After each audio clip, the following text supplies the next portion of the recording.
Bismillahirrahmanirrahim. Assalamualaikum warahmatullahi wabarakatuh. Dengan selalu memanjatkan puji dan syukur, semoga Allah Subhanahu wa taala selalu melimpahkan rahmat dan ridhonya. Subhanallah walhamdulillah astagfirullah wallah.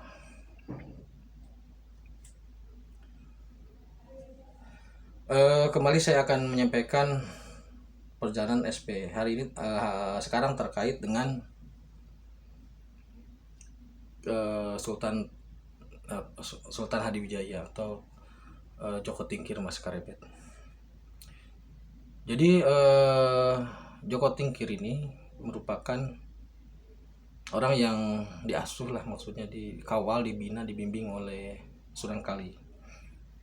Sudah saya beberkan dalam beberapa video bahwasanya Wahyu Cakraningrat sekarang dipegang oleh Sultan Hadiwijaya atau Joko Tingkir. Lisensinya tetap dimiliki oleh Kanjeng Sunan Kalijaga. Jadi nanti ketika SP memimpin umat, Hadiwijaya selalu di sampingnya. Kenapa tidak langsung diberikan oleh Kanjeng Sunan kepada SP? Karena SP menginginkan semua orang terlibat, semua tokoh terlibat, nggak serakah lah intinya. Semua SP ingin semua individu terlibat dalam karya agung Allah.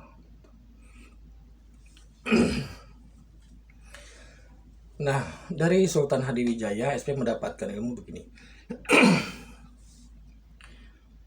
Namun sebelumnya jangan berpikir bahwa orang-orang itu sudah meninggal ya, maksudnya pasif. Jadi begini, ketika SP sudah mendapatkan SK untuk mengelola dunia ini, SP meminta, ya Allah, saya oke lah terima tugas ini, tapi saya menginginkan nama-nama ini terlibat atau dilibatkan gitu. Jadi SP mengajukan beberapa nama itu, di antaranya Sultan Trenggono dan tentunya Sunan Kali, karena Sunan Kali yang selalu mengawal. Nah, jadi orang-orang ini sebenarnya di dunia metafisik, di dunia spirit aktif gitu, selalu mengawal atau memantau pergerakan bangsa ini gitu. Jadi jangan berpikir mereka diem aja gitu, enggak. Karena mereka orang-orang soleh sehingga Allah mengizinkan untuk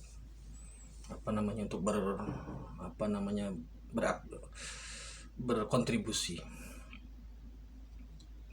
Nah, dari Sultan Hadiwijaya atau Joko Tingkir Mas Karebet ini diberitahu begini, 3 hal.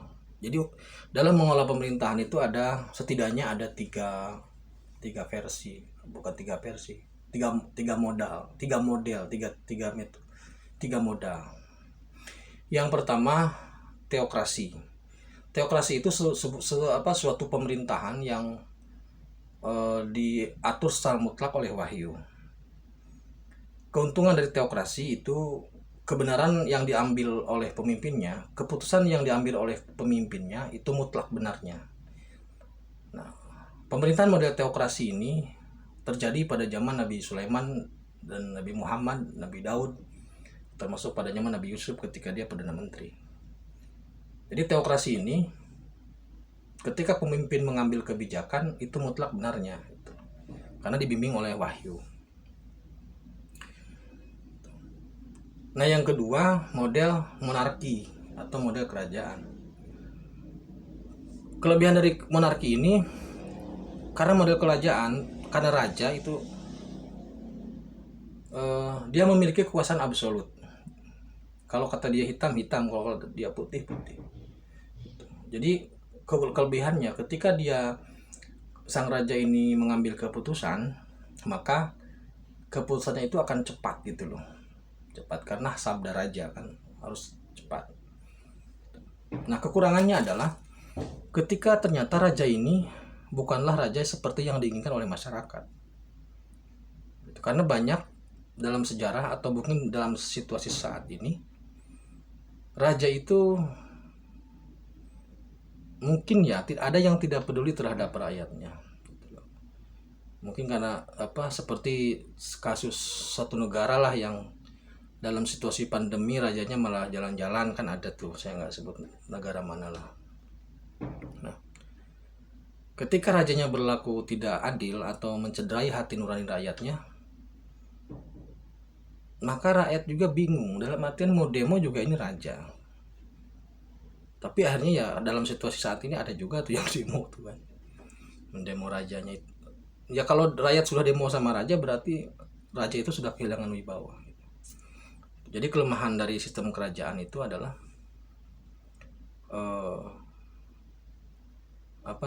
jika rajanya dolim itu menyengsarakan, tapi jika rajanya sangat soleh itu sangat membahagiakan.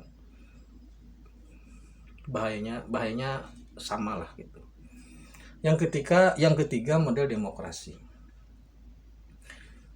Kelebihan dari demokrasi adalah keterlibatan atau partisipasi dari rakyat sangat besar dalam menentukan sebuah kebijakan. Karena rakyat dilibatkan seperti dalam pemilu. Nah, kelemahan dari demokrasi adalah keputusan yang diambil itu lambat. Itu yang pertama, karena melewati beberapa gerbang, parlemen, mungkin juga MK dan sebagainya. Jadi jika presiden mengeluarkan peraturan, umpamanya Perpu, nanti dibahas di DPR, dibahas di MK. DPR mengeluarkan mengeluarkan undang-undang, nanti dijegal, kemudian dibawa ke MK dan sebagainya. Jadi kebijakan yang diambil biasanya agak sulit cepat diaplikasikan gitu, karena melewati beberapa pintu. Dan dalam sistem demokrasi itu keputusan itu diambil oleh orang banyak. Jadi gini, keputusan itu diambil oleh suara terbanyak.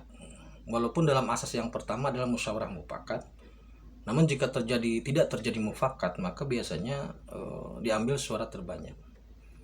Maka kekhawatirannya adalah ketika keputusan yang diambil itu mencederai masyarakat, tetap itu menjadi sebuah keputusan. Jadi kebenaran itu bisa jadi ditentukan oleh suara terbanyak. Walaupun itu keputusan oleh suara terbanyak, walaupun keputusan itu mencederai hati nurani rakyat, tapi karena itu sebuah hasil dari keputusan suara terbanyak, maka jadi keputusan, jadi undang-undang. Jadi kelemahannya di situ. Kemudian selanjutnya, kelemahannya itu adalah karena pesta demokrasi yang terus-menerus dalam periodik setiap sekian waktu, maka efektivitas kerjanya kurang maksimal. Contoh seumpama pemilu presiden 5 tahun sekali. Itu efektif kerja paling 3 tahun. Tahun pertama konsolidasi, tahun terakhir konsolidasi. Nah, 3 tahun di tengah ini baru kerja. Itu berlaku untuk pilpres, pilkada gubernur, juga pilkada bupati atau wali kota. Jadi efektivitas kerjanya hanya 3 tahun di tengah saja. Nah, kemudian mengulangi dari yang tadi, ketika keputusan itu dihasilkan oleh suara terbanyak, ini rentan atau resisten terhadap kemungkinan korupsi atau terhadap kemungkinan bagi-bagi kue. Saya tidak menuduh anggota-anggota dewan itu melakukan hal itu, tapi resistensi terhadap hal itu sangat mungkin gitu. Jadi kemungkinan itu bisa terjadi, tapi kita tetap berharap bahwa itu tidak terjadi. Nah, ada juga sistem pemerintahan yang menerapkan gabungan antara monarki dan parlementer, seperti di Inggris sama Belanda. Jadi rajanya ada, tapi yang memimpin pemerintahan Perdana Menteri, seperti di Malaysia. Itu gabungan jadi raja sebagai simbol negara dan Perdana Menteri sebagai simbol pemerintahan. Raja sebagai simbol simbol negara, dan Perdana Menteri sebagai orang yang menjalankan sistem pemerintahan. Tuh. Nah, yang mana yang efektif? Pada prinsipnya begini, silakan saudara-saudara semua dipahami. Ini kan saya bukan menggiring opini lah. Tapi yang intinya sebenarnya negara ini harus mensejahterakan masyarakat, memberikan masyarakat keadilan dalam hukum, keadilan dalam sosial, keadilan dalam ekonomi lah, keadilan dalam pendidikan, kesehatan dan sebagainya. Memberikan rasa aman, memberikan rasa nyaman, memberikan perlindungan yang utuh kepada warga negaranya. Saya bukan anti demokrasi, enggak. Gitu. Karena apa namanya? Itu hak masing-masing. Jadi begitu, itu pesan dari Kanjeng Sultan Hadivijoyo. Yang mana yang terbaik, sistem negara mana yang terbaik, yang baik, apa namanya ya? Ya semoga lah saat ini demokrasi ini demokrasi murni di kita ini. Demokrasi murni yang sedang berjalan di Indonesia itu menjadi, semoga lah ya, menjadi jalan untuk mensejahterakan rakyatnya. Ini sudah diuji kurang lebih 70 tahun lah, jangan 75 ya, 70 tahun. Setidaknya 70 tahun lah sudah diuji. Apakah sudah mengarah pada kesejahteraan? Semoga sudah. Kita berharap semoga terus membaik.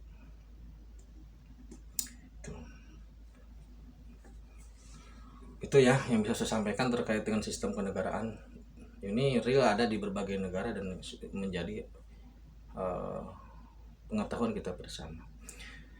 Terima kasih ya. Assalamualaikum warahmatullahi wabarakatuh.